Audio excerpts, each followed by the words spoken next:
ഈ ചെടികൾ പൂക്കുന്നത് എന്തുകൊണ്ടാണ്? ജീവിലോകത്തിലെ സസ്യവിഭാഗത്തിൽപ്പെട്ടവയാണ് ചെടികൾ. ഇതിൽ തന്നെ സപുഷ്പങ്ങൾ എന്ന വിഭാഗത്തിൽപ്പെട്ട ചെടികളിലാണ് പൂക്കൾ ഉണ്ടാവുന്നത്. ഈ ചെടികൾ പൂക്കുന്നത് എന്തുകൊണ്ടാണ് എന്ന് പറയുന്നതിന് മുൻപായിട്ട് പൂക്കൾ എന്താണ് എന്ന് നമ്മൾ അറിഞ്ഞിരിക്കണം. ഈ പുഷ്പങ്ങൾ എന്ന് പറയുന്നത് ഒരു ചെടിയുടെ പ്രത്യുൽപാദന അവയവമാണ്. അതായത് റീപ്രൊഡക്റ്റീവ് ഓർഗൻ എന്നൊക്കെ പറയാം. ഈ പ്രത്യുൽപാദനം നടക്കുന്ന പ്രോസസ്സ് പോളിനേഷൻ അഥവാ പരാഗണം എന്നാണ് അറിയപ്പെടുന്നത്.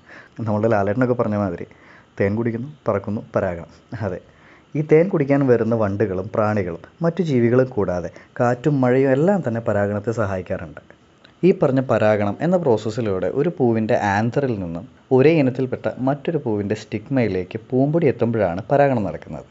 അതിലൂടെ കായകൾ ഉണ്ടാവുകയും പിന്നീട് ഈ കായകൾ വിത്തുകളായി മാറിയിട്ടുമാണ് മറ്റൊരു ചെടി ഉണ്ടാവുന്നത്.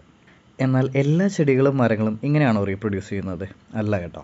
ചില സസ്യങ്ങൾ പൂവിടാതെ തന്നെ വിത്തുകൾ ഉണ്ടാക്കുന്നവയുണ്ട്. അതുപോലെ തന്നെ മറ്റു ചില ഫേൺസ് പോലുള്ള സസ്യങ്ങൾ അതിൻ്റെ തന്നെ ഇലയിലൂടെയും മറ്റു ഭാഗങ്ങളിലൂടെയും എല്ലാം പുതിയ ചെടികൾക്ക് ജന്മം നൽകാറുണ്ട്. സോ ചെടികൾ പോകുന്നത് എന്തുകൊണ്ടാണെന്ന് മനസ്സിലായി കാണും എന്ന് കരുതുന്നു. അപ്പോൾ അടുത്ത വീഡിയോയിൽ അടുത്ത ചോദ്യവുമായി കാണുന്നവരെ ബൈ ബൈ.